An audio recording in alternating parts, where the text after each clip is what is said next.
Доброе утро, друзья! На связи Арктика. Продолжается мое путешествие по Заполярью и Карелии. Сейчас я нахожусь на Кольском полуострове, в губе Колвицкая Кандалакшского залива Белого моря. Вчера закончился первый этап моего путешествия по Кольскому полуострову, который включал в себя сплав по озеру Эко-Островская и Мандра, тяжелейший волок по болотам и марям в цепь озер Сайгозера. Далее шел сплав по порожистой реке Большая с выходом в озеро Колвицкое. И затем сплав по труднокатегорийной реке Колвица с выходом в Белое море. Сегодня же, 10 июня, начинается второй этап моего путешествия, морской, где я собираюсь с северного побережья Белого моря через Кандалакшу выйти на южный берег, пройтись по нему до, как минимум, губы Княжья. Дальше, пока еще мои планы не определены, будет интрига для меня и для вас. Возможно, я дальше уйду в цепь озер Кумского водохранилища и топ-озера. Возможно, продолжу свое путешествие по Белому морю в сторону Чупы. Возможно, еще какие-то варианты. В общем, будет интересно. Погнали!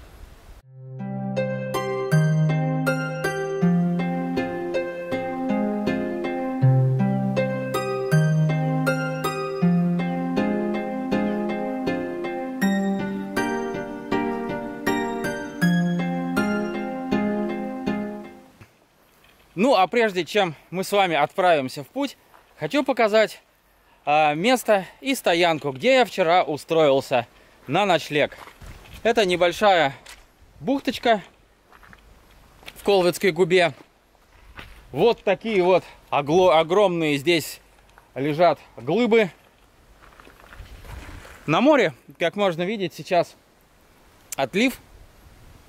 Вода ушла на несколько метров, и обнажились песчаные косы и литораля. Ну, а прежде чем мы с вами двинемся в путь, хочу вам показать некоторые находки, которые обнаружились на моей стоянке. И первая из них — это часть гусеницы.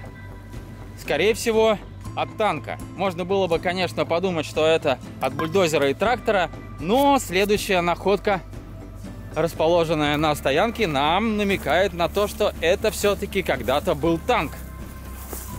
Судя по старине и ржавости. И вот почему. Потому что совсем рядом, буквально в 5 метрах, находится блиндаж времен Великой Отечественной войны.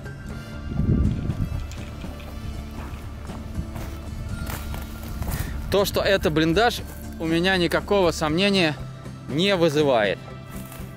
Жалко, конечно, что здесь все обрушилось и превратилось в итоге в помойку. Но,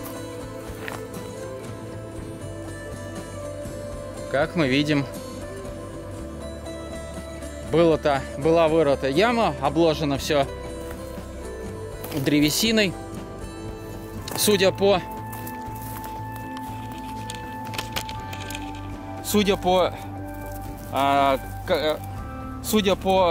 состоянию древесины, которая превратилась в труху, ей очень-очень много лет. Собственно, совпадает с моими предположениями. Поскольку здесь действительно на Кольском полуострове шли бои, то это вполне могло быть одной из укреп-сооружений. Ну и, наконец, следующая находка, расположенная на другой стороне моего мыска. Это какой-то щиток, явно от военной техники, тоже весь ржавый. И вот здесь вот виднеется характерное, похожее на пулевое отверстие. Возможно, тоже артефакт из времен Второй мировой.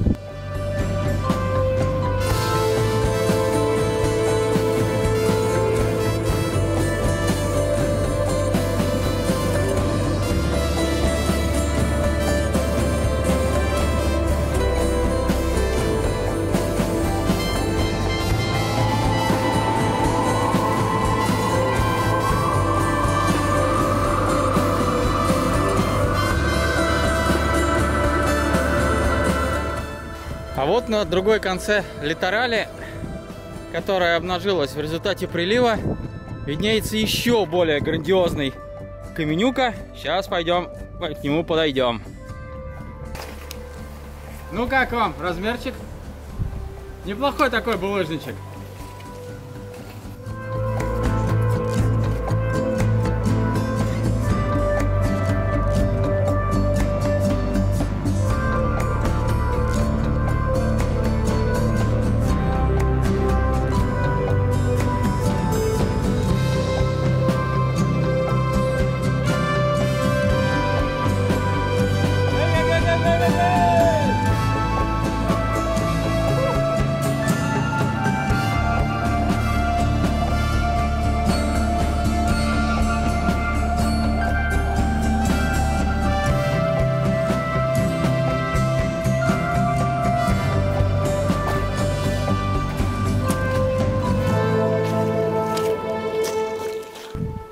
Также на Белом море довольно часто можно на мысах встречать кресты.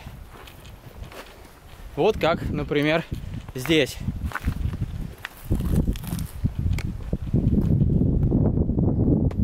Ну и напоследок обозрим мою стояночку, где я провел сегодняшнюю ночь. Прямо с уголка мыса у меня открывается потрясающий вид на Колвицкие сопки. Называются Колвицкие тундры по-правильному. Невысокие сопочки по 500 метров. Кое-где даже лежит еще снежок. Так, ну а мы заходим непосредственно на полянку. Здесь добрые люди сделали стол с лавочками, где у меня сегодня утром проходила трапеза. А на другой стороне у меня установлен домик.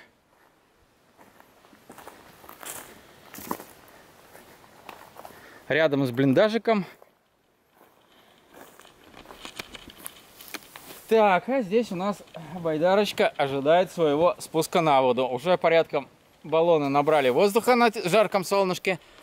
Пора собираться и отправляться в путь. Вперед!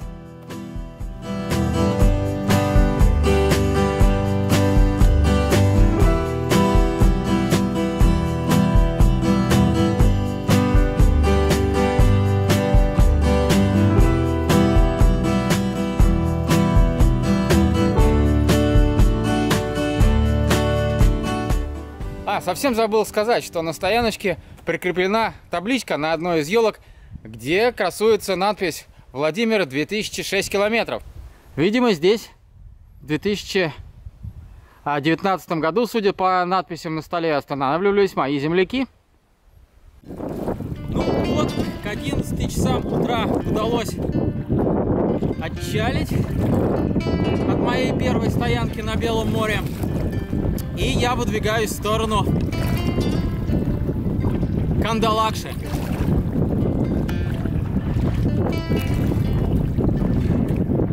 Море, конечно, сегодня далеко не спокойное.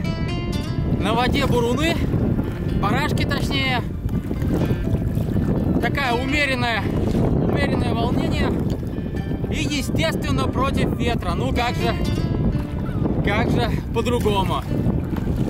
Ну, посмотрим, будем идти.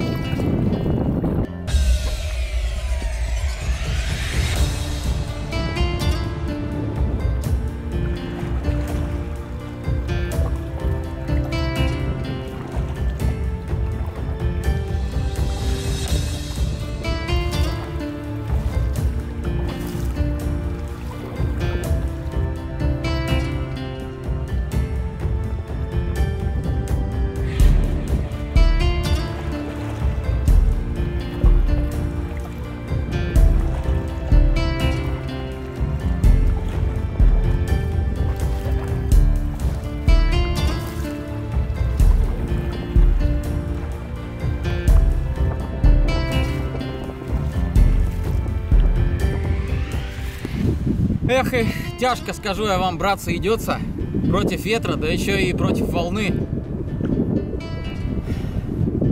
Вот первый раз остановился передохнуть, гребу уже больше часа. Прошел где-то километров 4-4,5. Вот.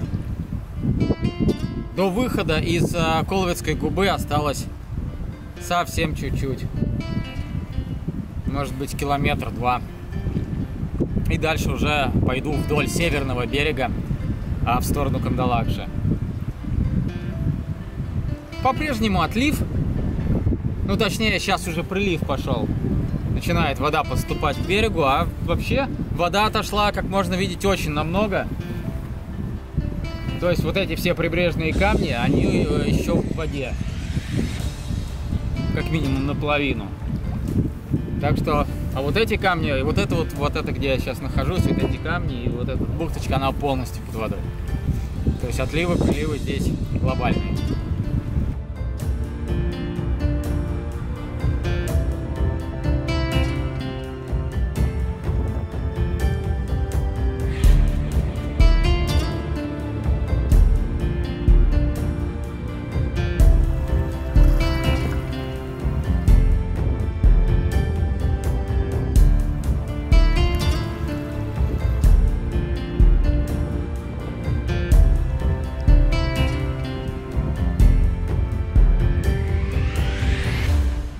Подошел уже практически к самому горлышку Колвицкой губы. И вот тут вот увидел интересное судно на берегу. Ребята стоят с лагерем.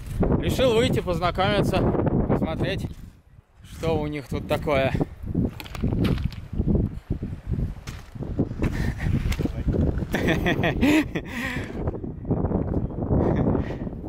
Артем. Так уж. Из полярных зорь до хрен знает, докуда получится.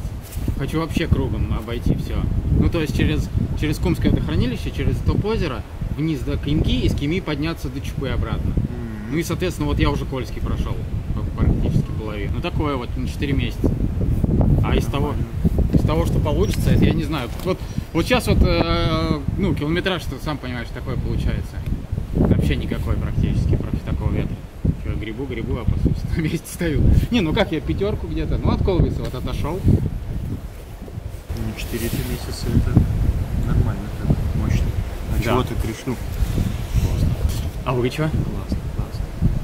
Мы Кольские хотели выйти отсюда. На север, да. До Мурманска. Не получилось. А что? Не оправдало ожидания. Немного. Ну, в смысле?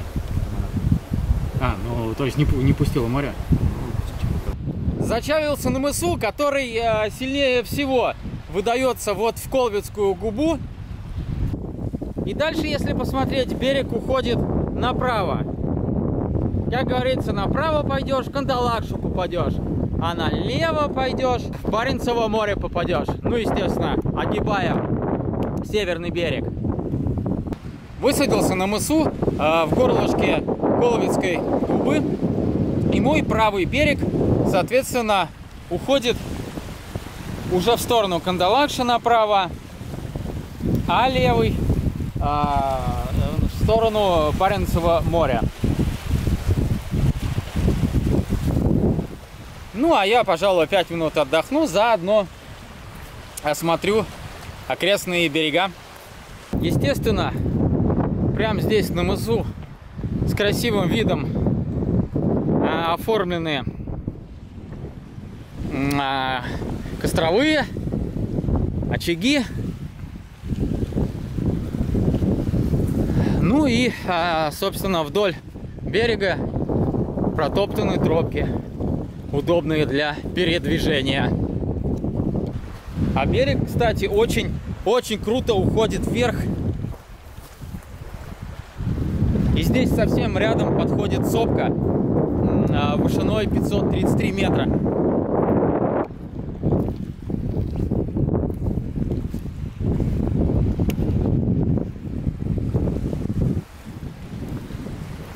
Но здесь прям огромная территория, куча мест для стоянки прям по всему берегу. Здесь единственный минус, что прям рядом проходит автомобильная трасса. Ну, собственно, вот такая вот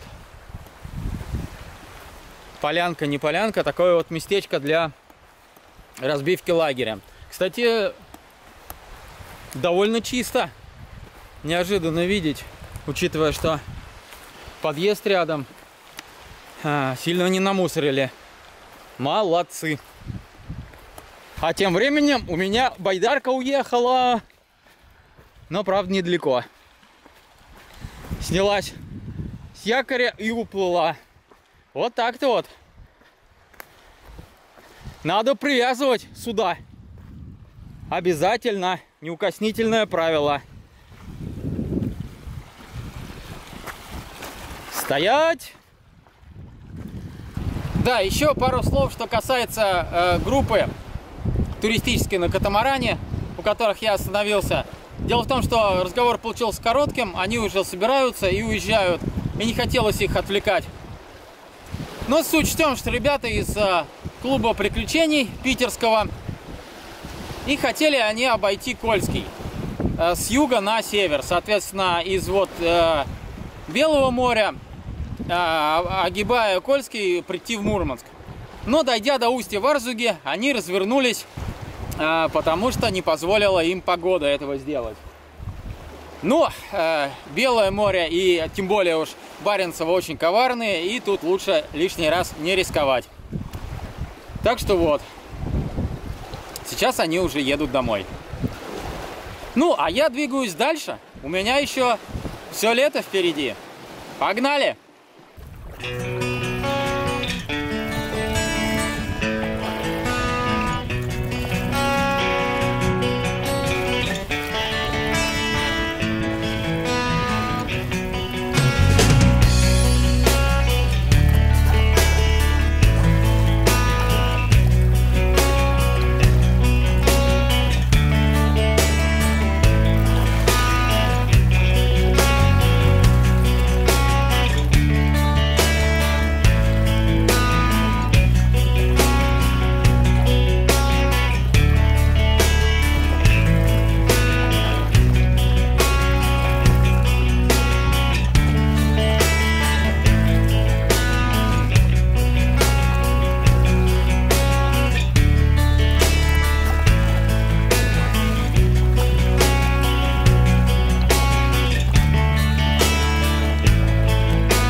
Так, друзья мои, дело к вечеру. Сейчас уже 5-й час. И увидев с воды хорошую стояночку с запасом дров, с хорошей полянкой, я решил остановиться. Тем более, что дневную норму я свою, в принципе, прошел. И мне остается один переход до Кандалакши. И чтобы как раз остановиться перед ней вечером, а не заходить в нее и не перегребать. Это в районе как раз 15 километров. То есть эта стоянка самое то. Если завтра будет хорошая погода, то не спеша подойду к Кандалакше, там заночую и уже на следующий день ее обойду. Вот, собственно, из-за того мысика я вышел. Там уже собственно, Колвицкая губа за ним, еще на расстоянии там 5-6 километров. А вот моя панорама с моей полянки. Вот это, собственно, уже туда пошло открытое Белое море. Ну а лагерь мой выглядит вот так вот. Я уже разгрузился, вынес байдарку, потому что приливная волна большая, и чтобы ее не покоцало о камни, я это сделал до того, как снимать видео. Ну, вот здесь вот удобное место костровое. Здесь я где-нибудь поставлю палаточку. Здесь, кстати, даже вот сложена банька. Она накрывается тентом, клеенкой, и получается отличная туристическая баня. Вот. Собственно, такой вот домик на сегодня. А море меж тем раздувает все больше и больше. Барашки на воде белые, все крупнее и крупнее. А плюс к этому вот еще туча на меня надвигается. Ну или не на меня, но во всяком случае в подозрительной близости от меня. Синяя туча, из которой поливает дождик. Так что надо первым делом быстренько сейчас поставить палатку и приготовиться, если он все-таки до меня дойдет. Правильно сделал, что остановился.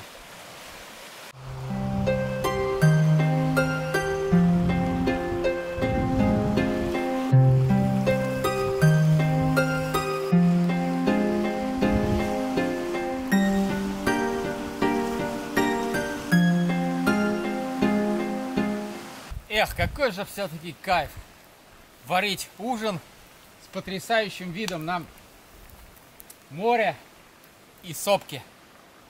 Аппетит зверский. Сейчас бы все съел.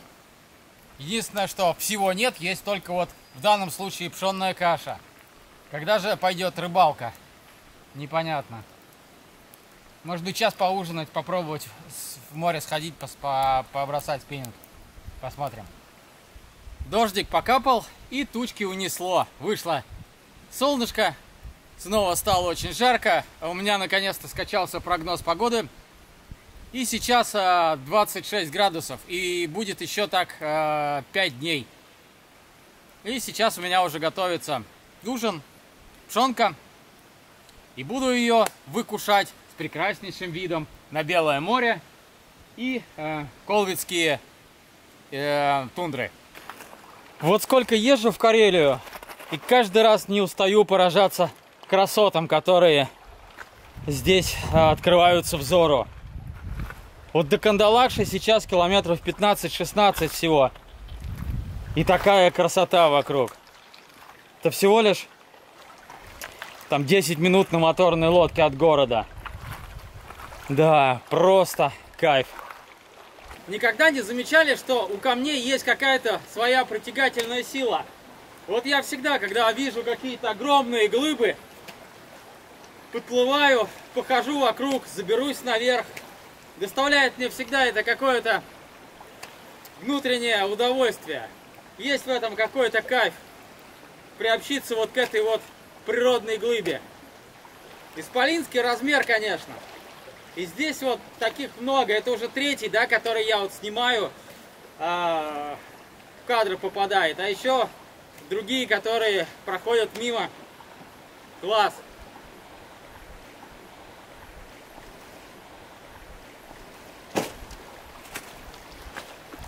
А вот посмотрите, какая кристально чистая водичка в Белом море. Так и хочется выпить, но нельзя, она соленая.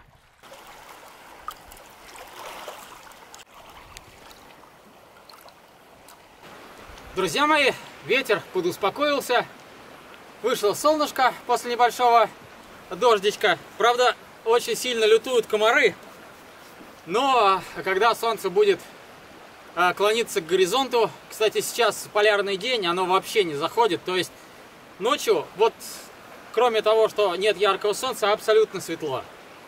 Ну так вот, пока комары еще не совсем начали съедать заживо, думаю, что пришло время рассказать вечернюю историю. Это у нас, напомню, традиция в походе.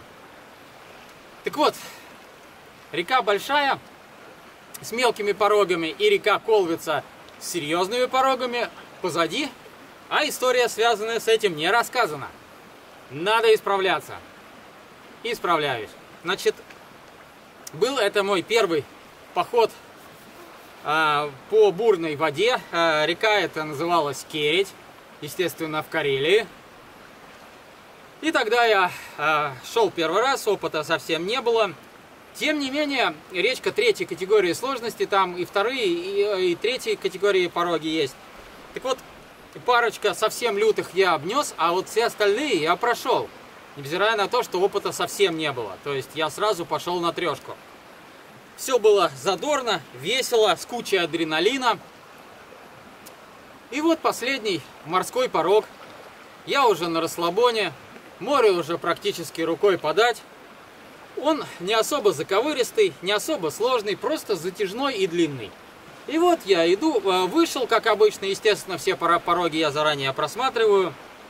Прошелся, посмотрел, выбрал примерно траекторию. Посередине, где была мощная струя, там, значит, валы особенно большие и стоячие. А вот по краям более-менее. Я выбрал левую сторону, поскольку ее и просматривал. И поехал. Отошел я буквально чуть-чуть, и тут неожиданно передо мной возникла расческа. Расческа — это такая заваленная деревяга, которая торчит из берега вдоль воды, соответственно, с вертикальными ветками, и очень похожа на расческу. И как-то она выплыла вот неожиданно и в последний момент, и, естественно, я не успел отрулить. До секунды соприкосновения я уже понял, что кильнусь. Вещи у меня, конечно, были привязаны, но вот камера стояла на штативе, прям на гермобаллоне вверху. И я, естественно, кильнулся. Выплыл, схватил одной рукой весло, с другой за леер байдарки. И как-то инстинктивно начал поджимать ноги, лег на спину, вот, чтобы не поймать камни. Но в итоге таким вот образом, что называется, самосплавом, я прошел практически до конца, до плеса. И когда вылез на берег, адреналин подушел, я понял, что я весь отбитый. То есть ноги абсолютно, задница вся синяя. То есть о камни я наприкладывался, дай боже. Холодная вода, этот эффект и адреналин приглушали, но потом у меня болело все. И вдобавок, естественно, потому что камера висела где-то на полметра ниже уровня воды, уже внизу, она перед тем, как погибнуть, записала очень эпичный момент встречи с камнем. Вот. Записи у меня эти все есть. К сожалению, фильмы вот из Карелии предыдущие я так и не смонтировал, но, может быть, сделаю позже. Вот такой вот получился у меня опыт первого прохождения порожистых рек. К счастью, я ничего не сломал, отпугался и отделался легким испугом и потери камеры, хоть и дорогой и жалко, но все-таки лучше камеру, чем часть тела. Но опыт был приобретен колоссальный за один раз. И вот этот самый опыт теперь я в полной мере учел, когда проходил Колвицу и Большую. Берегите себя, друзья! Ходите в походы с умом, думайте на шаг вперед. А это был Артем Грачев и моя вечерняя туристическая история для вас. Доброй ночи! А может быть, еще увидимся, посмотрим. О, друзья мои, а вы там, наверное, принимаете теплую ванну вечером перед сном? Ну и зря. А у меня 10 июня, 8 часов вечера, Арктика. Глубоко за полярным кругом, и я принимаю вечерние ванны в Белом море.